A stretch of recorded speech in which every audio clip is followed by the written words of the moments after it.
पण ऑनलाईन आपण जेव्हा औषधं घेतो तेव्हा 20-30% जो काही असेल तो डिस्काउंट मिळतो.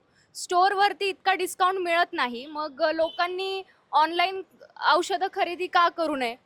सगळ्यात महत्त्वाची गोष्ट मी तुम्हाला सांगू इच्छितो, ऑनलाईन औषध विक्री यासाठी 2018 साली GSR 2018 सरकारने आणला होता. पण याचं अजून कायद्यात कुठल्याही प्रकारचं रूपांतर झालं नाही. ड्रग अँड कॉस्मेटिक्स ॲक्ट 1940 आणि 1945च्या अनुसार ऑनलाईन औषध विक्रीला कुठलीही परवानगी नाही आहे. तरीसुद्धा बेकायदेशीररित्या आत्ता अनधिकृतपणे ऑनलाईन औषध विक्री चालू आहे.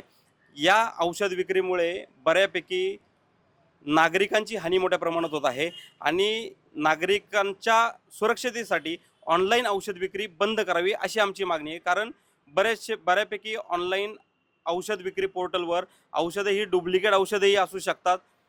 बऱ्यापैकी तुमचे MTP किट जे आहेत, ॲबॉर्शन पिल्स यासुद्धा तुमच्या ऑनलाईन अवेलेबल आहेत.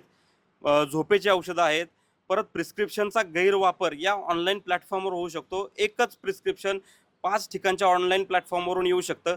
या प्रकारच्या घटना पूर्वी घडलेल्या आहेत. ऑनलाईन MTP किट आलेले आहेत, ज्या बाबतीत आपण गव्हर्नमेंटला मागणी केलेली आहे की अशा प्रकारची औषधं ऑनलाईन अवेलेबल असतात. याच्यावर कुठंतरी तुमची बंदी आणली पाहिजेत. याच्यावर मोठ्या प्रमाणावर कारवाई झाली पाहिजे.